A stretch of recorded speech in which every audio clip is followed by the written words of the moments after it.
Yo guys, welcome to JayQuatics. I am Sanjay and today I'm going to be scaping this tank and teaching you guys about the do's, the don'ts, the whys and the whats about aquascaping. This is a complete beginner's guide and I'm going to tell you guys everything that I've been having success with and things that fail for me which work for others, and some things might fail for you guys but might work for me.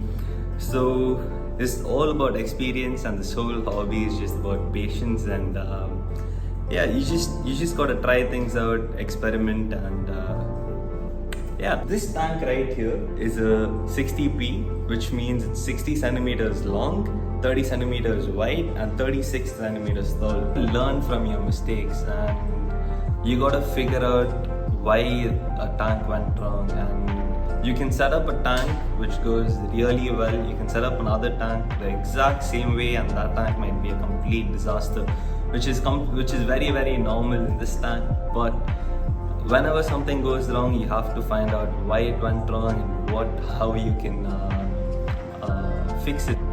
I would like to give you guys a little bit of a backstory on why this tank is in the condition it is in right now.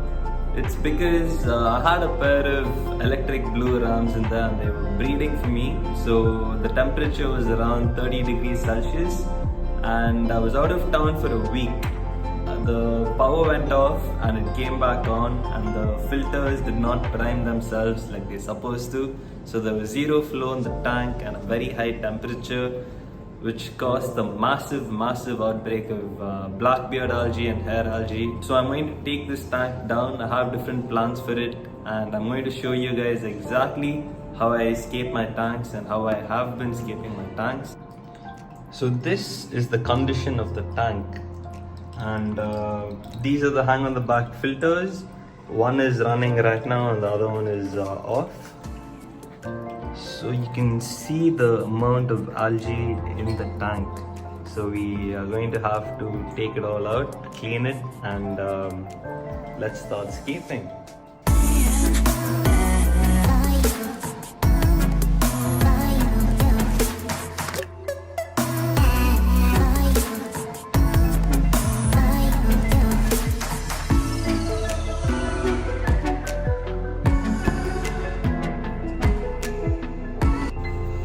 So okay guys, let's talk substrates. Now for my first layer, I'm going to be using activated carbon, which is crushed up. I like to use this powder because it helps keep the water quality decent and helps in the starting up of the tank. So for my second layer, I'm using a powder of good bacteria, beneficial bacteria. So what this does is it helps the plants to get its nutrients much easier, especially in like a deeper sand bed.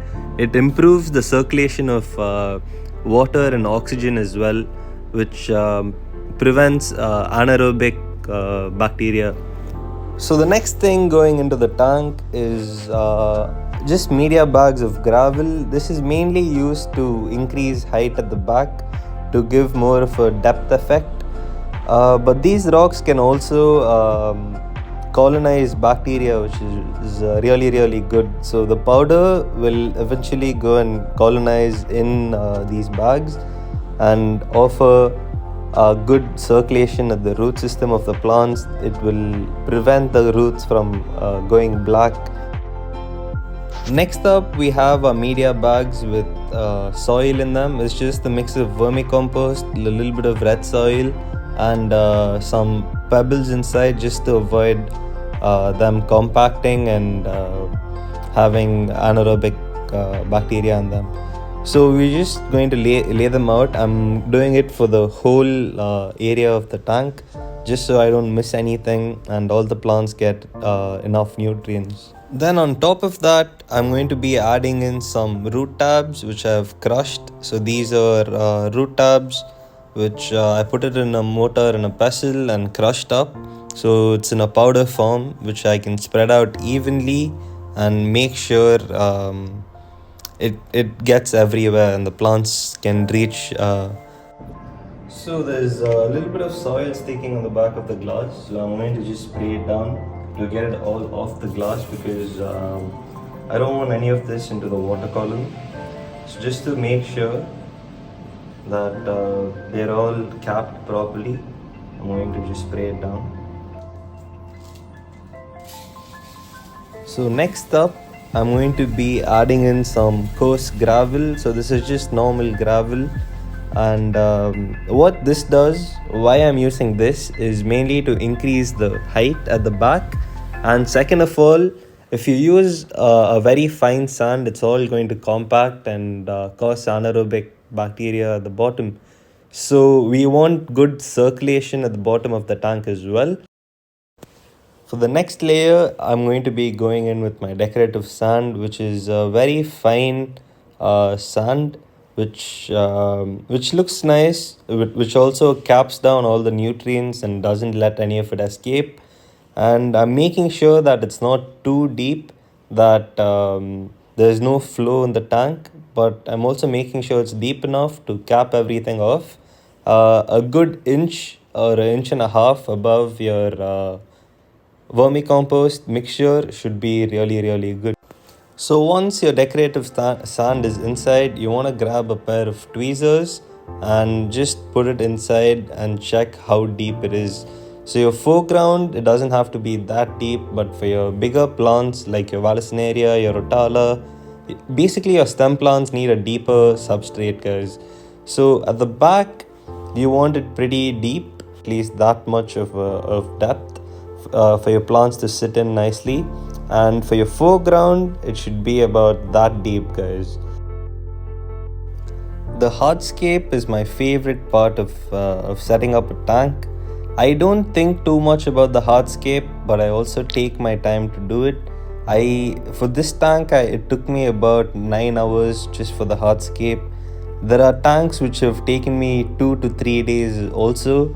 So you just want to take your time, look at it from every angle possible. After placing in each detail, you want to take a step back, look at it, because this is what is going to make or break your scape. You want to plan everything out, where your plants are going to go, all of that before you go on with your hardscape. Once your hardscape is all in and looking good, you want to glue each and every piece together. You don't have to worry about the big rocks or the base rocks, but everything else which is stacked on top of each other, or which are touching to the side, or which is leaning on another rock, any support rock, you want to glue it together just so it's solid and you don't mess up the scape your first maintenance session. You want to experiment with your scape. There's no rights, there's no wrongs. You want to experiment. It's just about you and your creativity. So just do what you feel like, guys.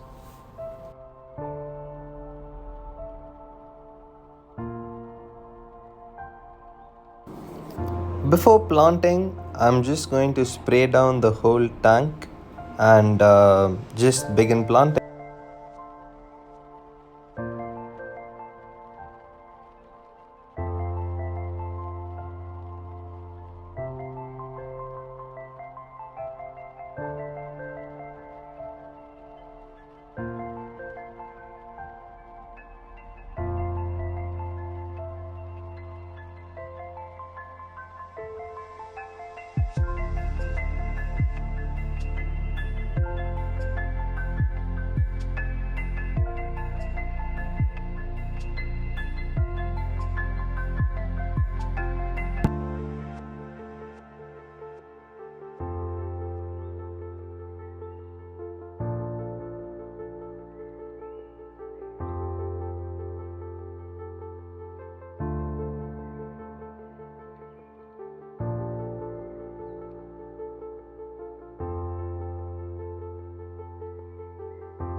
also adding water in from my old tank, a tank which has already been running for a few months, just to jumpstart the cycle.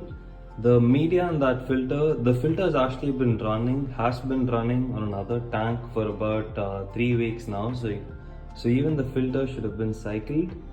And since we're adding old water, there's going to be a little bit of ammonia in there, which is going to feed the bacteria which is alive and functioning inside that filter.